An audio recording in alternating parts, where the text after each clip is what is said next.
அனைவருக்கும் வணக்கம். நான் உங்கள் அருண் மனோஜ்குமார். நீங்கள் பார்த்துக் கொண்டிருப்பது பேக்அவுண்ட் ஆஃபிஷியல் யூடியூப் சேனல். ஓகேங்களா? இன்னைக்கு வந்து பார்த்தீங்க அப்படின்னா நடிகரும் மற்றும் தமிழக வெற்றி கழக தலைவருமான விஜய் அவர்களுக்கு பிறந்தநாள் வாழ்த்து நம்ம தெரிவிச்சுக்கிறோம். ஓகே, இப்போ வந்து கண்டென்ட்டுக்குள்ளே போகலாம். என்ன விஷயத்தை பற்றி பேச போகிறோம் அப்படிங்கிறத ஆல்ரெடி உங்களுக்கு நான் கொடுத்துட்டேன். தமிழ்லேயே நீங்கள் பார்த்துருப்பீங்க. ஸோ தட் நம்ம வந்து டைம் வேஸ்ட் பண்ணாமல் கண்டென்ட்டுக்குள்ளே போவோம். ஓகேங்களா?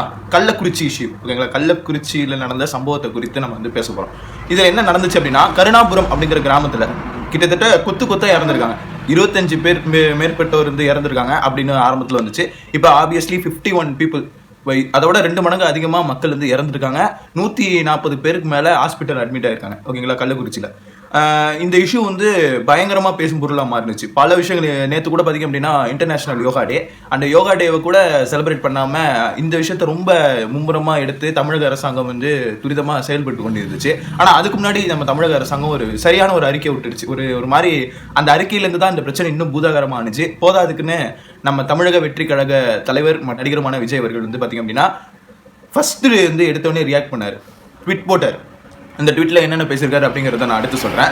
கள்ளக்குறிச்சி மாவட்டம் கருணாபுரம் பகுதியில் கள்ளச்சாராயம் அருந்திய 25க்கும் மேற்பட்டோர், அதாவது இப்போ உயிரிழப்பு பார்த்தீங்க அப்படின்னா 51க்கு மேலே போயிடுச்சு. அப்போ அவர் ட்வீட் போட்டது வந்து 25 பேருக்கு. ஓகேங்களா?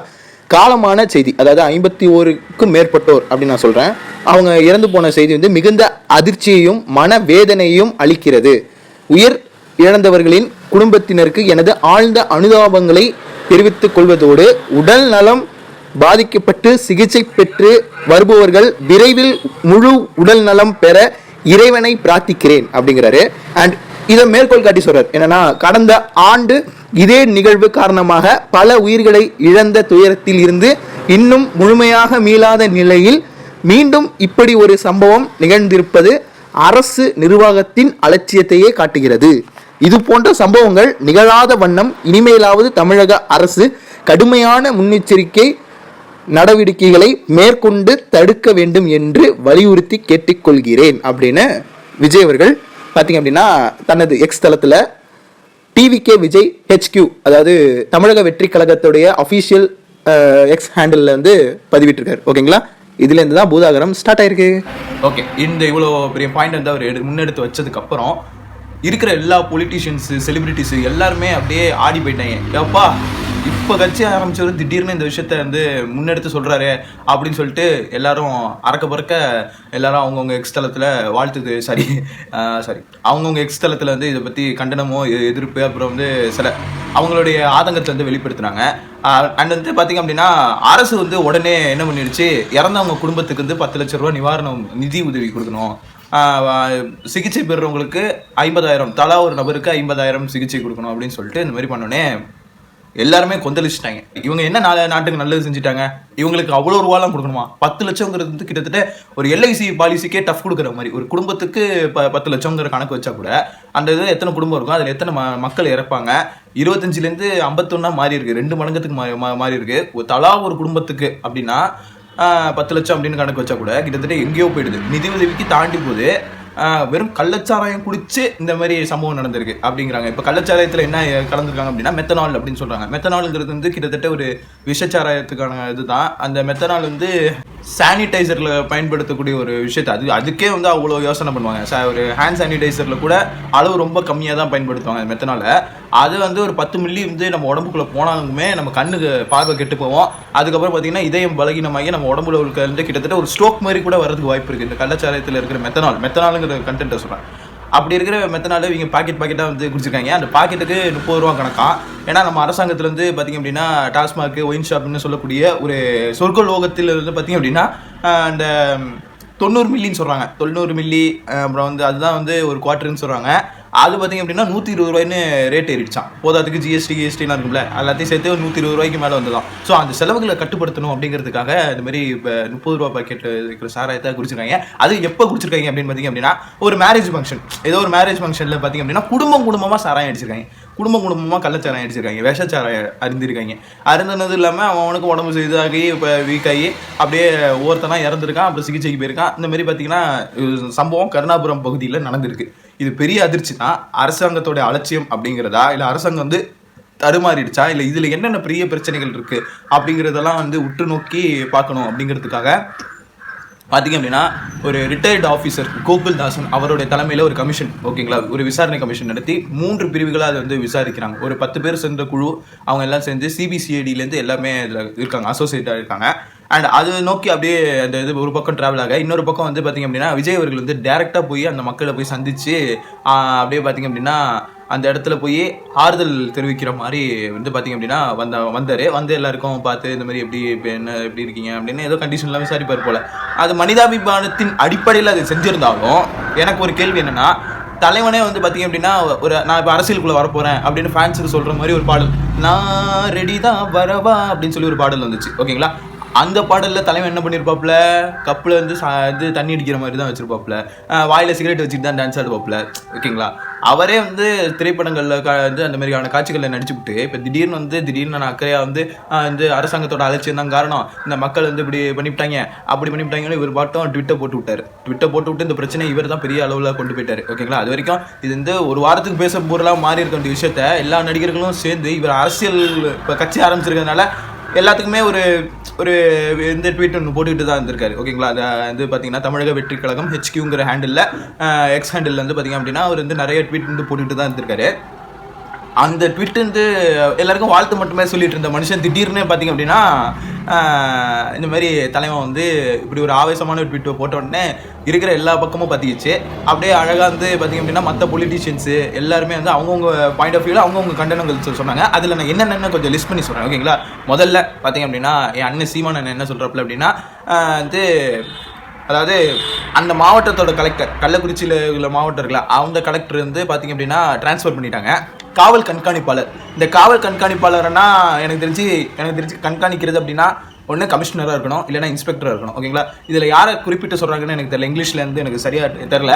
நான் இப்போ பொதுவாகவே சொன்னேன், காவல் கண்காணிப்பாளர் அவர்களை வந்து சஸ்பெண்ட் பண்ணிட்டாங்க, 6 மாதத்துக்கு சஸ்பெண்ட் பண்ணிட்டாங்க. அது மட்டுமே தண்டனையா அப்படின்னா அதுவும் கிடையாது.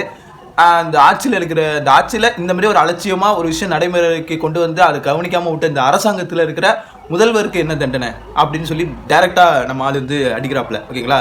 ரொம்ப பாயிண்டாக வந்து பேசுகிறாப்புல. ஏன்னா பஞ்சாப்ல வந்து பார்த்திங்க அப்படின்னா 2 தமிழர்களை சுட்டு கொண்டிருக்காங்க. அதுவும் நம்ம ஆர்மி ஆஃபீஸர்ஸ் தான். நம்ம ஆர்மியில் பார்த்திங்க அப்படின்னா பஞ்சாப்ல ஏதோ தாக்குதல் நடந்திருக்கு. அந்த தாக்குதலில் நம்ம 2 தமிழர்கள் இறந்து போயிருக்காங்க. அவங்களுக்கு கூட நீங்கள் வந்து இந்த மாதிரி 10 லட்சம் நிவாரணம் தரோம், நிதி உதவி தரோம், அவங்க குடும்பத்துக்கு வந்து 10 லட்சம் தரோம், 50,000 தரோம் அப்படின்னு சொல்லாமல் இந்த மாதிரி சாராயம் குடிச்சு இறந்தவனுக்கு எதுக்கு 10 லட்சம் அப்படின்னு ரொம்ப ஆவேசமாக கேள்வி கேட்குறாப்புல. அண்ட் வந்து எனக்குமே அது இருக்குது. ஏன்னா LIC பாலிசி கூட தோத்துருச்சு அந்த இடத்துல. வெறும் கள்ளச்சாராயம் குடிச்சா ஓகே 10 லட்சம் கிடச்சிடும் போல அப்படிங்கிற மாதிரி. ஏன்னா இது பண்ணும்போது ஒரு வடிவேல் காமெடி ஒன்று நடக்குது, எனக்கு ஞாபகத்துக்கு வருது. சங்கமம் சொல்லி ஒரு திரைப்படத்தில் பார்த்திங்க அப்படின்னா வடிவேல் அவர்கள் வந்து ஒரு 3 பேர் சேர்ந்து, வடிவேல், அப்புறம் வந்து பார்த்திங்க அப்படின்னா தியாகு, அப்புறம் வந்து நம்ம அவர் பேர் கூட மறந்துச்சு, கோபாலின்னு சொல்லுவாங்களே, சார்லி, இவங்க 3 பேரும் சேர்ந்து இந்த கீத்து கொட்டை அந்த அது ஒன்றும் இல்லை, அந்த ஒரு மாட்டுக்கு ஒன்று போடுவாங்கள்ல, அந்த புல்லு மாதிரி ஒன்று போடுவாங்கள்ல, அந்த இதில் வந்து அவருக்கு மேலே இப்படி படுத்துக்கிட்டே சொல்லுவாங்கள்ல, நம்மள மாதிரி கலைஞர்கள்லாம் இறந்தா 10 லட்சம் தருவாங்களாண்டா, யாராவது ஒருத்தங்க இறந்து போகும்டா அப்படிங்கிற மாதிரி வடிவில் வந்து ஒரு ஐடியா கொடுப்பாருல, நீ வேணா சாப்பிடா ஒரு 10 லட்சம்டா வந்துருண்டா அப்படிங்குவார்ல. அந்த கதைக்கே இவங்க டஃப் கொடுக்குறாங்க. அப்போ அதாவது அந்த சங்கமம் படம் இப்போ ரிலீஸ் ஆயிருந்துச்சுன்னா டே எனக்காக ஒரே ஒரு வாட்டி நீ கள்ளச்சாராயம் மட்டும் குளிடா அப்படிங்கிற மாதிரி அந்த மாதிரி கூட கொண்டு போயிட்டாங்களோ அப்படிங்கிற ஒரு ஆதங்கம் வந்து எனக்குள்ளே இருந்துச்சு, ஓகேங்களா. இதை நான் வந்து அப்படியே ஒரு மாதிரி இந்த மாதிரி எக்ஸ்பிரஷனில் சொல்கிறதுன்னு கூட எனக்கு தெரியல. வந்து பார்த்திங்க அப்படின்னா 10 லட்சம், அதாவது அந்த சாராயம் சாப்பிட்டு இறந்தவங்களுக்கு 10 லட்சம் கொடுக்கணும் அப்படிங்கிறதெல்லாம் என்ன கணக்கு அப்படின்னு எல்லாருமே கொந்தளிச்சிட்டாங்க. அரசாங்கம், இந்த திமுக அரசாங்கம் ஒருவேளை அது ஊக்குவிக்குதோ, அந்த கள்ளச்சாராயம் சாப்பிட்றத ஊக்குவிக்கிறதுக்காக இந்த மாதிரி 10 லட்சம் கொடுக்குறாங்களோ அப்படின்னு சொல்லி பார்த்திங்க அப்படின்னா தேமுதிக கட்சியிலேருந்து நம்ம பிரேமலதா விஜயகாந்த் அவர்கள் வந்து ஒரு இடத்துல சொல்கிறாங்க, இந்த மாதிரி ஒரு ப்ரெஸ் மீட்டில் அவங்க சொல்கிறாங்க, அப்போ அந்த நிவாரணம் கொடுக்கக்கூடாது அப்படின்னு சொல்லி, அந்த அவ்வளோலாம் நிவாரணம் கொடுக்கக்கூடாது, அவ்வளோலாம் நிதி வந்து கொடுக்கக்கூடாது அப்படிங்கிற மாதிரி. ஏன்னா ஆல்ரெடி இந்த மகளிர் உரிமை தொகைன்னு சொல்லிட்டு 1000 ரூபா கொடுக்குறது, அப்புறம் வந்து மகளிருக்கு வந்து இலவச டிக்கெட்டு, இலவசமாக பேருந்தில் பயணம் செய்கிற மாதிரிலாம் பண்ணி கிட்டத்தட்ட இங்கே நிறைய வரியை வந்து இன்னும் அதிகரிக்க வைக்கிறதுக்கு ரொம்ப முக்கியமான இடம் வகுத்தவர்கள் நம்ம இப்போ இருக்கிற ஆட்சியாளர்கள் தான், ஓகேங்களா. அது போதாதுக்குன்னு இப்போ இதையும் செஞ்சுட்டாங்க அப்படின்னா நம்ம நாடு வந்து அப்படியே நாசமாக தான் போகும் நம்ம, ஓகேங்களா. சுருக்கமாக சொல்லலாம்.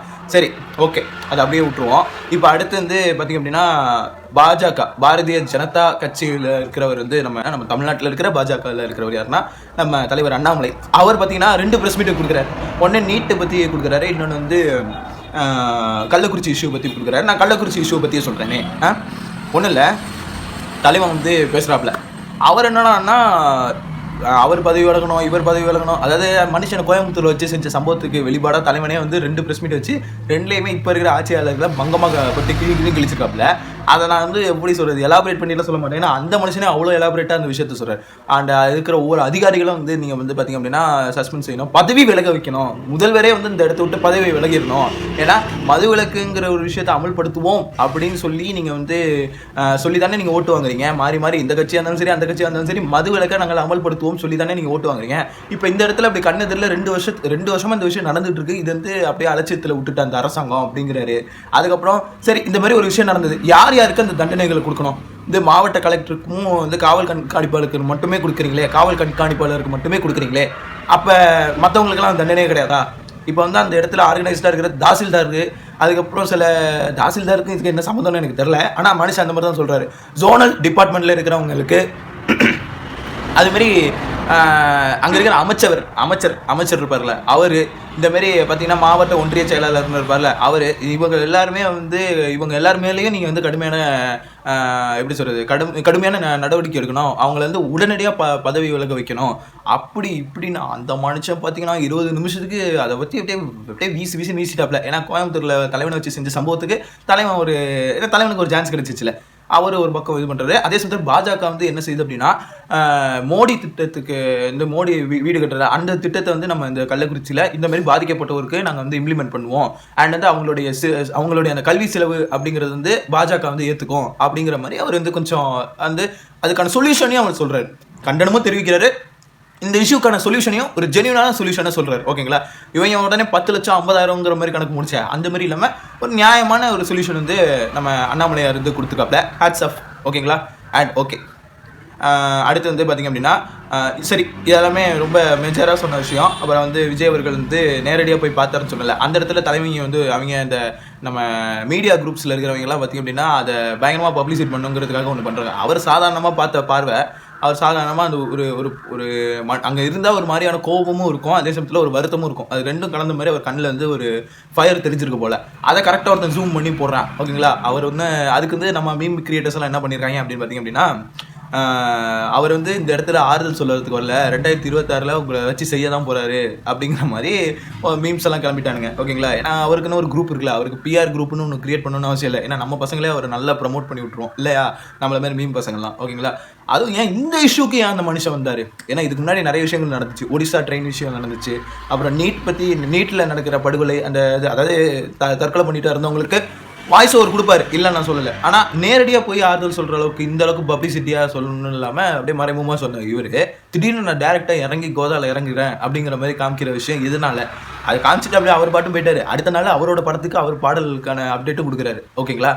நடந்தது 20ஆம் தேதி, 21ஆம் தேதி, ஆமாம் 20ஆம் தேதி. அப்புறம் 21ஆம் தேதி வந்து பார்த்திங்க அப்படின்னா பாட்டுக்கான அப்டேட் ஒன்று கொடுக்குறாரு. இப்போ 22ஆம் தேதி அவர் பிறந்த நாள். ஓகேங்களா.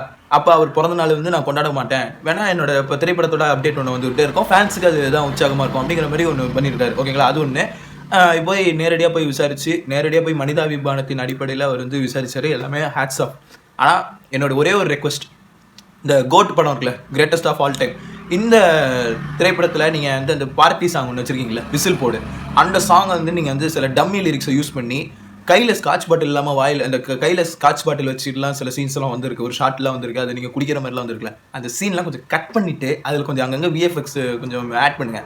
ஸ்காட்சுக்கு பதிலாக வேறு ஏதாவது ஒரு டின் பீர் குடிக்கிற மாதிரியோ இல்லை வந்து ஏதோ ஒரு ஜூஸ் குடிக்கிற மாதிரியோ வச்சு நீங்கள் வந்து அந்த காட்சியை நீங்கள் காட்சிப்படுத்தணும் அப்படின்னு சொல்லி வெங்கட் பிரபு அவர்களுக்கு ஒரு தாழ்மையான வேண்டுகோளை நான் விட்டுக்கிறேன். ஏன்னா இந்த மனுஷன் வந்து கடைசியாக 2 படம் ஓகேங்களா, லியோ படத்தில் வந்து நான் ரெடி தான் வரவா, அண்ணன் தான் ரெடி தான் வரவா அப்படின்னு சொல்லி ஒரு பாடல் பாடினார். ஓகேங்களா. அது நான் பொலிட்டிக்கலுக்குள்ளே வரேன் அப்படின்னு சொல்லி ஃபேன்ஸுக்கு உற்சாகம் படுத்துகிற மாதிரி சொன்னார். ஓகே. அதுக்கு அடுத்துல பார்த்தீங்கன்னா 10வது பாட்டில் நான் குடிக்க, அண்டாவை கொண்டா சியர்ஸ் அடிக்க அப்படின்னு அண்டாவை கொண்டு சியர்ஸ் அடிக்கக்கூடிய ஒரு நபர், அதாவது குடிமக்களுக்கே தலைவனாக இருக்கக்கூடிய தலைமை குடிமகனாகிய தளபதியார் அவர்கள், அதாவது இந்த இடத்துல தளபதியாருங்கிறது நடிகரும் தமிழக வெற்றி கழக தலைவருமான விஜய் அவர்களை சொல்கிறேன். ஓகேங்களா. அவர் வந்து பார்த்திங்க அப்படின்னா இந்த மாதிரி அவரே வந்து நேரடியாக இறங்கி, அதாவது பாடல்களில் அறிவுரையாக வழங்கிட்டு இருந்தவர் இப்போ கூட ஏதோ லேட்டஸ்ட்டாக ஒரு பாட்டு ஒன்று வந்துச்சு, விசில் போடு அப்படின்னு சொல்லி ஒரு பாட்டு. அதில் கூட பார்த்தீங்க அப்படின்னா பாட்டில் எடுத்து சாம்பியனை ஓப்பன் பண்ணுவா, அப்படி பண்ணுவா, அந்த இது குடி போடு, இந்த குடி இது போடு, அந்த மாதிரி ஏதோ பேசியிருப்பாப்ல. இந்த மனுஷனே நல்லா அடிக்கிற மாதிரியோ இல்லை அந்த மாதிரியான வசனங்கள், அது வசனங்களே வந்து பார்த்தீங்கன்னா அப்படியே மது பிரியர்களுக்கு உற்சாகத்தை தரும் விதமாகவும் அதை ஊக்குவிக்கும் விதமாகவும் தான் அந்த வரிகளும் அந்த அந்த பண்ணுற அவருடைய அந்த மேனரிசமும் இருக்குது. அப்படிங்கிறப்ப அந்த மனுஷன் சினிமாவில் அப்படி செஞ்சுவிட்டு நேரில் வந்து இந்த மாதிரி அரசாங்கத்தை குறை சொல்கிற மாதிரி ஒரு ட்வீட்டை போட்டு பார்க்குறவன் எல்லாரையுமே பைத்தியக்காரனாக்கி, அது சமயத்தில் எல்லா அரசியல்வாதியும் ஐயோ இவன் என்னடா இப்படி பண்ணி விட்டு போயிட்டான் அப்படின்னு அவங்களும் பீதியாகி அப்படிங்கிற மாதிரி எதுக்கு அது தேவையில்லாத ஒரு பப்ளிசிட்டி தானே. நேரடியாக போய் பார்த்தீங்க, அது வரைக்கும் ஒரு மனிதாபிமானம் அடிப்படையில் செஞ்சீங்க, ஓகே. ஆனால் நீங்கள் வந்து முன்னாடி செஞ்ச தவறுகளை பார்க்கணும்ல, அதையும் நீங்கள் மேற்கோள் பார்த்து தானே நீங்கள் செஞ்சுருக்கணும். அதை ஏன் சேம விட்டீங்க அப்படின்ட்டு ஒரு பக்கம் அப்படி விட்டேன். இன்னொரு பக்கம் சரி, விஜய் இந்த மாதிரி ட்வீட் போட்டார். காலகாலமாக சமூக அக்கறை மேலே, சமூகத்தின் மேலே அதீத அக்கறை காட்டக்கூடிய சூர்யா அவர்கள் என்னப்பா செஞ்சார், உட்காந்து மிச்சர் சாப்பிட்டு இருக்காரா? ஏன்னா 2017ஆம் ஆண்டில் வந்து ஒரு ட்வீட் போட்டிருக்காப்புல மனுஷன், இந்த தருணம் வந்து நம்ம எல்லாரும் மிச்சர் சாப்பிடக்கூடிய தருணம் நண்பர்களே அப்படிங்கிற மாதிரி ஏதோ ஒன்று போட்டிருக்காரு போல. அதுக்கு நம்ம ஆளுங்கெல்லாம் உள்ளே இறங்கி பாருங்க நம்ம ஆளு எப்படியெல்லாம் மிச்சர் சாப்பிட்டு இருக்காரு பாருங்க அப்படின்ட்டு ஏதோ சொல்லி சும்மா இருந்த மனுஷனையும் சுரண்டி விட்டு தலைவர் 2 பக்கம் அறிக்கை. அதில் ரொம்ப மெயினாக நான் வந்து ஒரு 5 பாயிண்ட் இப்போ நான் சொல்கிறேன். முதல்ல என்ன பாயிண்ட் சொல்கிறாரு அப்படின்னு பார்த்தீங்க அப்படின்னா, அரசும் அரசியல் கட்சிகளும் தொலைநோக்கு பார்வையுடன் செயல்பட்டால் மட்டுமே எதிர்காலத்தில் இது போன்ற அவல மரணங்களை தடுக்க முடியும் அப்படின்னு சொல்றாரு. ரெண்டாவதா பார்த்தீங்க அப்படின்னா, மது விலக்கு கொள்கை என்பது அரசியல் கட்சிகளுக்கு தேர்தல் நேரத்து பேசுபொருளாக மட்டுமே உள்ளது. ஆட்சி புரிந்த அரசாங்கங்களை டாஸ்மாக் வைத்து மக்களை குடிக்க வைக்கிற அவலம் தொடர்ந்து நடக்கிறது அப்படிங்கிறாரு. மூணாவதா இருக்கிற பாயிண்ட்ல என்ன சொல்றாரு அப்படின்னு பார்த்தீங்க அப்படின்னா, குடிப்பழக்கத்தை ஊக்கப்படுத்தி சொந்த மக்கள் மீது அரசு நடத்தி வரும் வன்முறை நிறுத்தப்பட வேண்டும் அப்படின்னு சொல்றாரு. ஓகேங்களா? அதுக்கப்புறம் 4வது பாயிண்ட்ல என்ன சொல்றாரு அப்படின்னு பார்த்தீங்கன்னா, மது பழக்கத்திற்கு அடிமையானவர்களின் மறுவாழ்விற்கு முன் உதாரணமான திட்டங்களை வகுக்கணும் அப்படிங்கிறாரு. அதாவது எப்படின்னா, மாவட்ட வாரியாக வந்து சில இடங்களில் இந்த மாதிரி பார்த்திங்க அப்படின்னா இந்த மது விலக்குக்கு மறுவாழ்வு கொடுக்குறதுன்னு ஒரு சில ஹாஸ்பிட்டல்ஸ்லாம் இருக்குது. ஓகேங்களா? அடிக்ஷனுக்குன்னு ஒரு ஹாஸ்பிட்டல் இருக்கும் இல்லை, அந்த மாதிரியான சில ஆலோசனை கூட்டம்லாம் நடக்கும்ல, அந்த மாதிரி இடங்கள்லாம் இன்னும் கொஞ்சம் இது பண்ணணும், மும்முரமாக அதை செயல்படுத்தணும் அப்படின்னு சொல்கிறாரு. மாவட்ட வாரியாக சொல்கிறாரு. அது ஒரு விஷயத்த நான் கொஞ்சம் விளக்கமாக இல்லாமல் இதில் கொஞ்சம் சிம்பிளாக இருக்குது.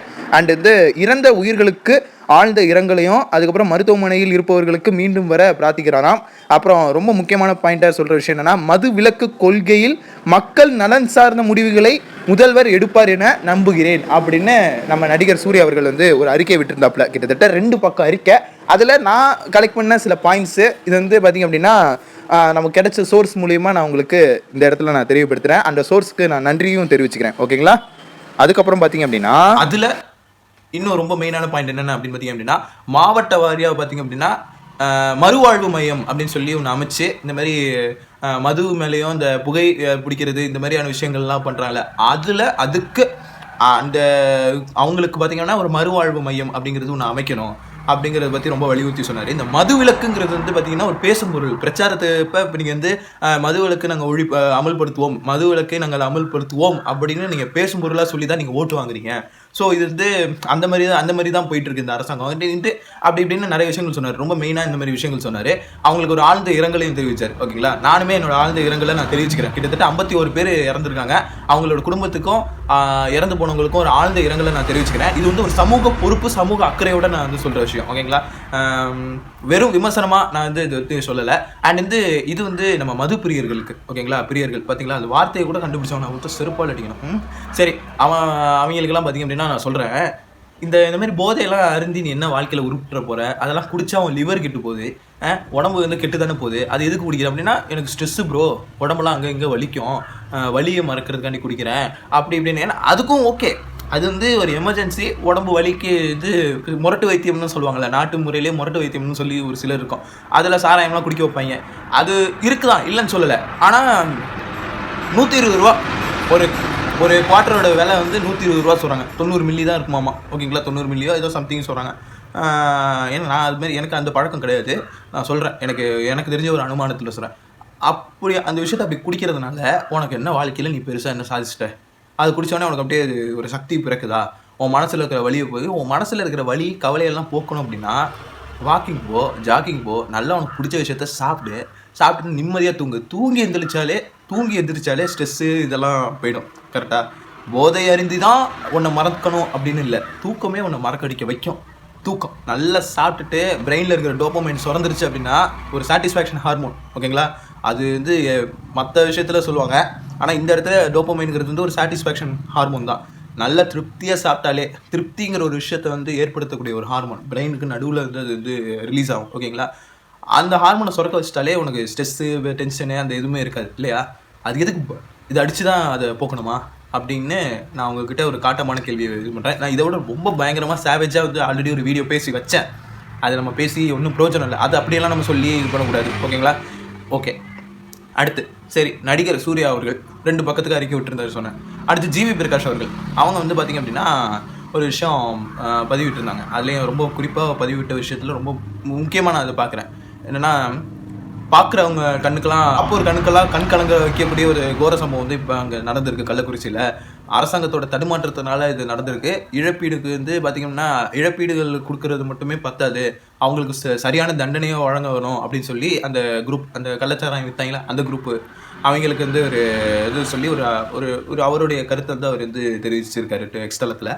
அண்ட் வந்து அது மட்டும் இல்லாமல் விஜய் அவர்கள் வந்தார்ல, இந்த விஜய் அவர்கள் வந்து நேரில் போய் பார்த்தார்ல, அப்போ வந்து அனிதா சம்பத் அப்படிங்கிற ஒரு நெறியாளராக இருந்து நடிகையாக, அதுக்கப்புறம் வந்து சீரியல் ஆர்டிஸ்ட், அப்புறம் வந்து செலிபிரிட்டியாக, மீடியா இன்ஃப்ளூயன்சராகவும் இருக்கிறாங்க. இன்ஃப்ளூயன்சர் மீன்ஸ் சோஷியல் மீடியாவில் அவங்க ஒரு முக்கியமான ஒரு செலிபிரிட்டியாக இருக்காங்கன்னு வச்சுக்கலாம். அவங்க வந்து இதுக்கு ஒரு பதிலடி சொல்கிறாங்க. ஆமாம், இவங்க வந்து பார்த்திங்க அப்படின்னா நாட்டுக்காக வந்து நெஞ்சில் குண்டு வாங்கிட்டு அப்படியே ஹாஸ்பிட்டலில் படுத்துருக்க மாதிரியோ இவர் வந்து பார்க்குற மாதிரிங்கிற மாதிரி ஒரு சேவேஜாக ஒரு ரிப்ளை போட்டு விட்டாங்க. அது உண்மையாகவே, ஏன்னா அவங்க வந்து ஆல்ரெடி ஜெண்டர் ஈக்வாலிட்டி பற்றி ஒரு விஷயம் சொல்லியிருப்பாங்க, ஆணுக்கு சப்போர்ட்டாக ஒரு விஷயம் சொல்லியிருப்பாங்க. அதை பற்றியுமே வந்து ஒரு எப்பயுமே ரொம்ப புரட்சியாக, ரொம்ப சர்வசாதாரணமாக ஒரு விஷயத்த, ஜனரஞ்சகமான ஒரு விஷயத்த மக்களோட மக்களாக சேர்ந்து சொல்கிற ஒரு அனிதா சம்பத் அவர்களுக்கு இந்த இடத்துல நான் ஒரு வாழ்த்து தெரிவிச்சுக்கிறேன். சரி, இந்த விசாரணை கமிஷன்ஸை பற்றி பேசுறதுக்கு, அதை உட்காந்து இது பண்ணுறதுக்கு நான் ஒன்றும் ஜேர்னலிசம்லாம் படிக்கல. இருந்தாலும் எனக்கு தெரிஞ்ச ஒரு அறிவை வச்சு நான் சொல்கிறேன். கோகுல்தாசன் அவர் வந்து ரிட்டையர்டு மேஜிஸ்ட்ரேட். அவர் தான் பார்த்திங்க அப்படின்னா இந்த இதில் விசாரணை கமிஷன் வச்சு நடத்துறாரு. அதில் 3 பேரை கைது பண்ணியிருக்காங்க. என்னன்னா, கோவிந்தராஜன் அப்படின்னு சொல்லி ஒருத்தர் கைது பண்ணுறாங்க. அவங்களோட ஒரு லேடி அண்ட் வந்து அவரோட ஒரு ஜென்ஸ். ஓகேங்களா, வந்து பார்த்தீங்கன்னா ஃபஸ்ட்டு ஒரு 3 பேரை கைது பண்ணுறாங்க. அப்புறம் அவங்களோட நெட்வொர்க் வந்து அப்படியே பெருசாக அவங்க விசாரிக்க ஃபஸ்ட்டு இந்த மெத்தனாலுங்கிறது எங்கேருந்து வந்துச்சு அப்படின்னு பார்த்தா புதுச்சேரியிலேருந்து வந்துச்சு அப்படிங்கிறாங்க. சரிண்ணா, அங்கே போனால் அங்கே ஒரு 2-3 பேரை அரெஸ்ட் பண்ணுறாங்க. அது அப்புறம் பார்த்தா இன்னும் அதுக்கு அப்படியே செயின் லிங்க் மாதிரி பார்த்திங்க அப்படின்னா ஆந்திராவில் இருக்கிறவங்க அப்படின்னு சொல்லி ஆந்திராவிலேருந்து ஒரு சிலர் வந்து கைது பண்ணுறாங்க. ஓகேங்களா, அதாவது நெட்வொர்க் ரொம்ப பெருசு போல். ஏன்னா இந்த விஷயம் வந்து அண்டர் கிரவுண்ட்லேருந்து நடந்துகிட்டு இருக்கு. ஓகேங்களா, அண்டர் கிரவுண்ட்லேருந்து நடந்துகிட்டு இருக்கிறப்ப அந்த கள்ளக்குறிச்சியில் ஏன் பர்டிகுலராக நடக்கணும் அப்படின்னு பார்த்தா, கள்ளக்குறிச்சியில் இருக்கிறவர் வந்து பார்த்திங்க அப்படின்னா எம்எல்ஏவே, அந்த இதில் இருக்கிற பார்த்திங்க அப்படின்னா சட்டசபையில் இருக்கிற உறுப்பினரே பார்த்திங்க அப்படின்னா சாமாவுன்னு சொல்லுவாங்கள்ல, சட்டமன்ற உறுப்பினர், அவரே பார்த்திங்கன்னா எதிர்கட்சியை சேர்ந்தவர். ஓகேங்களா, அப்போ அவர் வந்து இந்த விஷயத்தை வந்து கண்காணிக்காமல் விட்டுட்டாரா? டேரெக்டாக ஃபஸ்ட்டு அவர் மேலே தான் நம்ம வந்து நோட்டை விடணும். ஆனால் அதை பற்றிலாம் ஏன்னா வந்து இப்போ வந்து சிம்பிளாக சொல்லிட்டு போயிடுவாங்க, என்னதான் வந்து அவங்க சட்டமன்ற உறுப்பினராகவே இருந்தாலும் ஆளுங்கட்சிக்கு அங்கே பவர் இருக்குது அப்படின்னா அவங்க சும்மா டம்மி தான் அப்படின்னு சொல்கிறாங்க. ஏன் சட்டமன்ற உறுப்பினர்னு உன்னை நம்பி ஒரு வாக்கு கொடுத்தாங்களே, வாக்கு அழிச்சாங்க, அப்போ உன் ஊரை நீ தானே சுத்தமாக வச்சுக்கணும் அப்படிங்கிற ஒரு கேள்வியும் ஒவ்வொரு காமன் மேனுக்கும் அது இருக்குது. எனக்குன்னு இல்லை, எல்லாருக்குமே அது இருக்குது. அது வந்து அந்த இடத்துல அவர் தான் தவறு விட்டார். ஓகேங்களா, ஏன்னா ஒரு சிஎம்மால் எல்லாத்தையும் பார்த்துட்டு இருக்க முடியாது என்ன. ஆனால் சட்டமன்ற உறுப்பினராக இருக்கிறவங்க 234 தொகுதியிலையும் இருக்கிறவங்க அவங்கவுங்க ஊர், அவங்கவுங்களுடைய அந்த தொகுதியில் என்னென்ன நடந்துகிட்டு இருக்கிறது அவங்கவுங்களும் நல்லா வாட்ச் பண்ணிட்டு தானே இருப்பாங்க. அப்போ ஏன் அந்த இடத்துல மிஸ்டேக், அந்த இடத்துலேயே அது ஒரு பெரிய மிஸ்டேக். சரி, ஓகே. இதுக்கு குறித்து நம்ம எடப்பாடி அவர்கள் வந்து அவருடைய ஆக்ஷன், அவர் வந்து எதிர்கட்சி தலைவர், அவர் வந்து என்ன செஞ்சார் அப்படின்னு பார்த்தீங்கன்னா ப்ரெஸ் மீட்டில் போயினார். ப்ரெஸ் மீட்டு போகிறதுக்கு முன்னாடி அந்த மக்களை சந்திக்கும் போது அப்படியே கண்ணீர் விட்டு அழுகுறாரு. ஏன்னா இவர் வந்து தூத்துக்குடியில் வந்து செஞ்ச சம்பவத்துக்கே எனக்கெல்லாம், தூத்துக்குடியில் அப்போ அந்த சம்பவத்தை செஞ்சாங்களே, அப்போ எல்லாம் எங்கே போனார் இந்த பழனிசாமி அவர்கள்? கருப்பு சட்டையை போட்டுட்டு போராட வேண்டியது தானே. இப்போ திடீர்னு இந்த விஷயத்துக்கு கருப்பு சட்டையை போட்டுட்டு தன்னுடைய எதிர்ப்பு வந்து தெரிவிக்கிறாரு. எனக்கு இது புரியவே இல்லை, என்ன கணக்கு இது? இதான்ப்பா அரசியல் இதெல்லாம் சாதாரணமாப்பா அப்படிங்கிற மாதிரி இருந்துச்சு. ஓகேங்களா, ஓவராலாக நான் மொத்தமாக கவர் பண்ணிட்டேன். இப்போ நான் வந்து அந்த கள்ளக்குறிச்சி இஷ்யூவை பற்றி சொல்கிறேன். கிட்டத்தட்ட 12 பேர்கிட்ட அரெஸ்ட் பண்ணியிருக்காங்க. ஓகேங்களா, பெரிய நெட்வொர்க் போல், பெரிய நெட்வொர்க்கு. இன்னும் அதை வந்து நீங்கள் எவ்வளோ தான் தோண்டுன்னு தோண்டினாலும் கடைசியில் யார் செஞ்சிருப்பா அப்படின்னு ஒரு அனுமானத்தில் நான் சொல்கிறேன். இது வந்து ஆதாரமாக சொல்ல, ஒரு அனுமானத்தில் சொல்கிறேன். கண்டிப்பாக இப்போ இந்த நடந்து முடிஞ்ச எம்பி எலெக்ஷன் இருக்குல்ல, எம்பி எலெக்ஷனில் நீங்கள் 40க்கு 40 அடிச்சிங்களே, அதை பொறுக்காமல் ஒரு சிலர் உங்கள் ஆட்சியை கௌரவ வைக்கணும்னு நினைக்கிற ஒரு சிலர், அந்த ஒரு சிலரில் யாரோ ஒருத்தங்க உங்கள் கூடவே இருக்கிறாங்க. உங்கள் இந்த ஆட்சியில், நான் இப்போ இருக்கிற ஆட்சியில் இருக்கிறவங்களே சொல்கிறேன் இந்த விஷயத்த, அவங்களில் யாரோ ரொம்ப முக்கியமான ஒரு நபர் உங்கள் கூடவே தான் இருக்கிறாங்க. அவங்க தான் இந்த விஷயத்த செஞ்சுருப்பாங்க அப்படின்னு என்னால் ஒரு அனுமானத்திலே நான் சொல்கிறேன். அனுமானமாக இருந்தாலும் இது எல்லா மக்களுக்கும் புரியுது, இது ஒரு common man point of view தான். ஓகேங்களா, ஃபஸ்ட்டு அந்த உங்களுக்குள்ளே இருக்கிற அந்த கருப்பு ஆடை தேடுங்க. அதை தேடினாலே ஆட்டோமேட்டிக்காக உண்மை வெளிச்சத்துக்கு வரும். சரி, ஓகே, இப்போ நான் கட் பண்ணுறேன். இதுலேருந்து கட் பண்ணி இப்போ இன்னொரு விஷயம் சொல்கிறேன், நான் லீனியராக இன்னொரு விஷயம் சொல்கிறேன். லக்ஷதீப் அப்படின்னு ஒரு ஊர் இருக்குது, ஓகேங்களா? ஒரு ஊருங்கிற மாதிரி, அது ஒரு ஐலண்ட், ஓகேங்களா? அந்தமான் அண்ட் நிக்கோபார் ஒரு ஐலண்டு. அதுக்கு பக்கத்துலேயே பார்த்திங்க அப்படின்னா லக்ஷதீப். இந்த லக்ஷதீப் பார்த்திங்க அப்படின்னா கேரளாவை ஒட்டி வரும், ஓகேங்களா? கேரளாவில் இருக்கிற மக்கள் எப்படி மலையாளம் பேசுவாங்களோ அதேமாதிரி லக்ஷதீப்பில் இருக்கிறவங்களும் மலையாளம் பேசுவாங்க. அந்த தீவு பார்த்திங்க அப்படின்னா ஒரு ட்ரக் ஃப்ரீ சொசைட்டி. அங்கே பார்த்திங்கன்னா ஆல்கஹால் கிடையாது, ட்ரக்கு கிடையாது, அந்த மாதிரி ஒரு அது வந்து பார்த்திங்கன்னா ரொம்ப சுத்தமாக க்ளீனாக இருக்கக்கூடிய ஒரு தீவு. அந்த தீவில் திடீர்னு பார்த்தா சாராயம் விற்கிறாங்க, ஒயின் ஷாப்பில் இருக்கக்கூடிய சரக்கு இதெல்லாம் வந்து விற்கிறாங்க.